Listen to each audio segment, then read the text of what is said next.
ನವರು ದೇಶಕ್ಕೆ ಹೆಸರಾದವರು ಕನ್ನಡ ಕನ್ನಡ ಕನ್ನಡ ಅಂತ ಊರೂರನ್ನೇ ಸುತ್ತೋರು. BM ಶ್ರೀಕಂಠಯ್ಯನವರು ದೇಶಕ್ಕೆ ಹೆಸರಾದವರು ಕನ್ನಡ ಕನ್ನಡ ಕನ್ನಡ ಅಂತ ಊರೂರನ್ನೇ ಸುತ್ತೋರು. ಒಂದ್ಸಲ ಏನಾಯ್ತು ಅಂದ್ರೆ ಅದು ಯಾವುದೋ ಒಂದೂರು, ಗುಲ್ಬರ್ಗಾನೋ ರಾಯಚೂರೋ ನೆನಪಿಗೆ ಬರಲೇ ಬಂತು. ಒಂದ್ಸಲ ಏನಾಯ್ತು ಅಂದ್ರೆ ಅದು ಯಾವುದೋ ಒಂದೂರು, ಗುಲ್ಬರ್ಗಾನೋ ರಾಯಚೂರೋ ನೆನಪಿಗೆ ಬರಲೇ ಬಂತು. ಪಂಪನ ಬಗ್ಗೆ ಭಾಷಣ ಅವರು ರಾತ್ರಿ 10ಕ್ಕೆ ಜನ ಜಮಾಯಿಸಿ ಕೂತೆ ಬಿಟ್ರು ಅವರ ಮಾತು ಕೇಳೋಕೆ. BM ಶ್ರೀಕಂಠಯ್ಯನವರು ದೇಶಕ್ಕೆ ಹೆಸರಾದವರು ಕನ್ನಡ ಕನ್ನಡ ಕನ್ನಡ ಅಂತ ಊರೂರಲ್ಲೇ ಸುತ್ತೋರು. ಪಂಪನ ಭಾಷಣ ಶುರುವಾಗೋಕ್ಕೆ ಮುಂಚೆ ಅದೇ ಊರ್ನಾಗೆ ಪಂಪ್ಸೆಟ್ ಚಾಲೋ ಸಮಾರಂಭ ಅಲ್ಲೇ ಪಕ್ಕದಾಗೆ.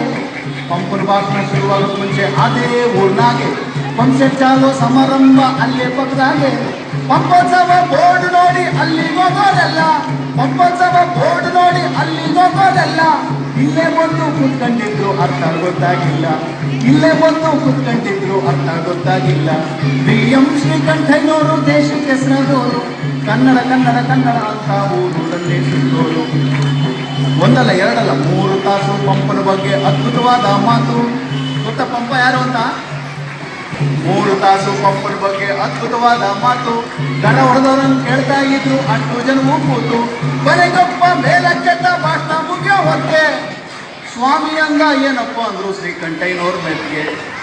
ಮಹಾಶಯ ಏನು ಕೇಳಿದ್ರೆ ಗೊತ್ತಾ?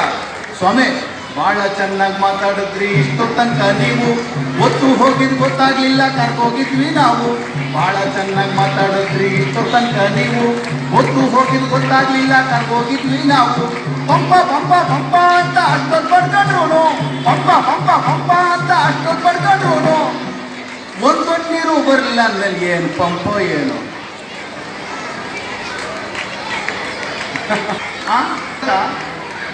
ಅದಕ್ಕೆ ಯಾವ ಕಾರ್ಯಕ್ರಮ ಮಾಡ್ತಾ ಇದ್ದೀವಿ ಅನ್ನೋ ಅರಿವು ಇರಬೇಕು ನಮಗೆ. ಇವತ್ತೇನು ಕಾರ್ಯಕ್ರಮ